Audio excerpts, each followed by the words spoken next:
আরাফাত, কি অবস্থা? ভালো আছো নি? হ্যাঁ, ভাই ঢাকাতে এসে, হ্যাঁ বাইরে চিনছুনি? হ্যাঁ, গেট আপ ঠিক আছে না?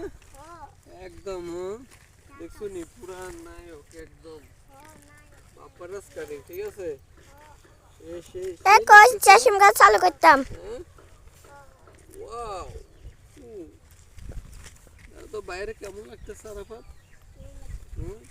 দেমন অনি ঢাকাতে আসছি যে, হ্যাঁ মনে হইতেছে। জ্যাকেটটা দেখছো নি আরাফাত? দামি দামি, বুঝছো নি? একদম। এইদিকে না দেখে তো, এই দাও ভাইয়া জ্যাকেট। প্যান্টটা দেখছো নি? উফ, একদম। শার্টটা কি? হ্যাঁ, আর ফিরতে আলাই দই খাস করে। দামি দামি না? নায়ক একদম। উফ, বাপারাজ না? বাপারাজ তো মতো লাগেনি।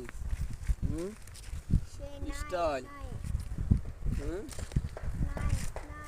আরাফাত হেদিকে থাক, হেদিকে থাক।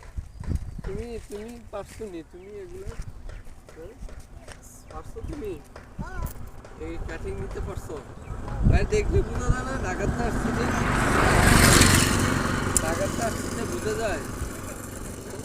প্যান্ট, এটা তোর প্যাকেটটা একটু লসাই। তুই একটা স্ট্যান্ড মারি। হ্যাঁ, একদম পুরা কত কোনে করতাম রে। একটু হরে, একদম। একটু হরে আরাফাত, একটু হরে যে রোদ। ওইটা কথা কইছে।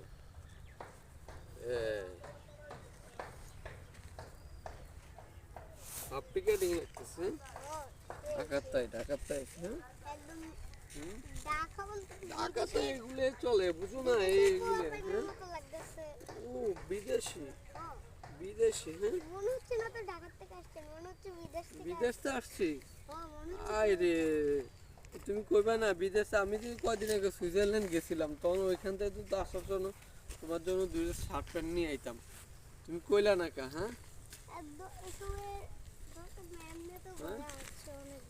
তুমি এই যে আমার জ্যাকেটটা দেখতেছো না? এটা থাইল্যান্ড থেকে আনা হয়েছে, থাইল্যান্ড থেকে। জার্মানি জ্যাকেট, ঠিক আছে? এই প্যান্টটা দেখতেছো না? এই প্যান্টটা অরিজিনাল লেদারের প্যান্ট, দামি দামি, ঠিক আছে?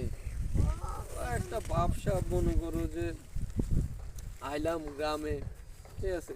তোমরা তো আসলে সালাম কালাম দাও না। তোমরা দেখলে বুঝো না যে ভাই ঢাকাতে আইছে, একটু আদর সম্মান করবা।